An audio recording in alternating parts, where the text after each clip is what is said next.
Kapal pecah atau kapal belon atau kapal Sari Borneo merupakan sebuah bangkai kapal yang sudah lama mendiami Sungai Sambas kecil yang berada di Desa Tebing Batu, Kecamatan Sebawi, Kabupaten Sambas, Kalimantan Barat.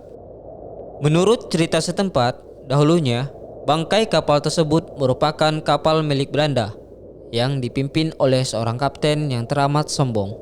Sungai Sambas kecil yang dilaluinya di Desa Tebing Batu itu dipenuhi oleh banyaknya batu besar di dasarnya. Namun, oleh kesombongannya, ia menganggap kapal besinya mampu untuk melaluinya. Dengan suara yang lantang, sang kapten menyuruh kepada anak buah menambah kecepatan. Bebatuan pun ditabrak dan kapal ikut bergetar. Niat hati ingin melaluinya, namun apalah daya, kapal pun terhenti.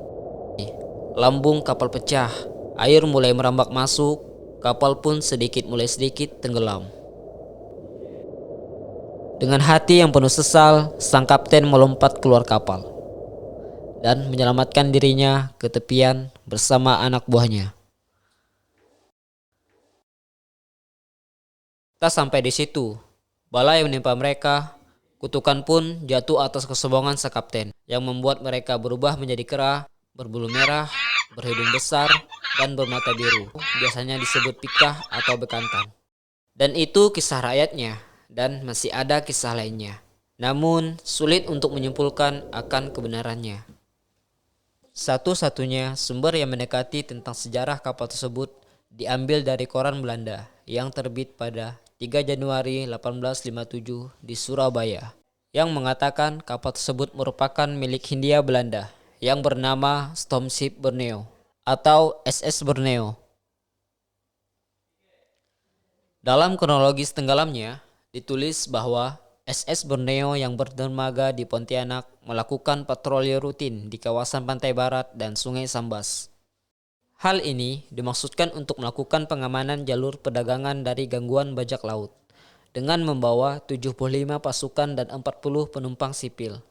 SS Borneo yang dilengkapi dengan persenjataan meriam berangkat pada tanggal 16 Agustus 1856 dari Pontianak menuju Sebawi untuk mengantar beberapa penumpang kerajaan. Bertolak dari Sebawi, SS Borneo melanjutkan perjalanan keluar muara Sungai Sambas Besar menuju kawasan Pulau Tembelan dan dilanjutkan ke kawasan Kepulauan Natuna. Setelah selesai melakukan patroli laut, SS Borneo kembali diarahkan menuju Sambas, melalui Sungai Sambas Besar menuju pusat kota untuk memenuhi kebutuhan atau stok makanan untuk perjalanan pulang ke Pontianak.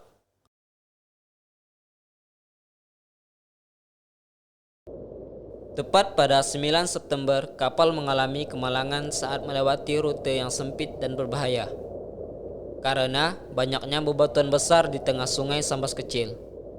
Saat mendekati muara Sungai Sebatu di Desa Tebing Batu, kapal SS Borneo terhempas ke batu di tengah sungai akibat dorongan arus surut dari hulu. Segala upaya pun dilakukan untuk menyelamatkan kapal tersebut, hingga akhirnya kapal SS Borneo tenggelam sepenuhnya pada 12 September 1856. Dalam laporan tersebut tidak disebutkan adanya korban jiwa. Seluruh perlengkapan termasuk suku cadang mesin berhasil diselamatkan.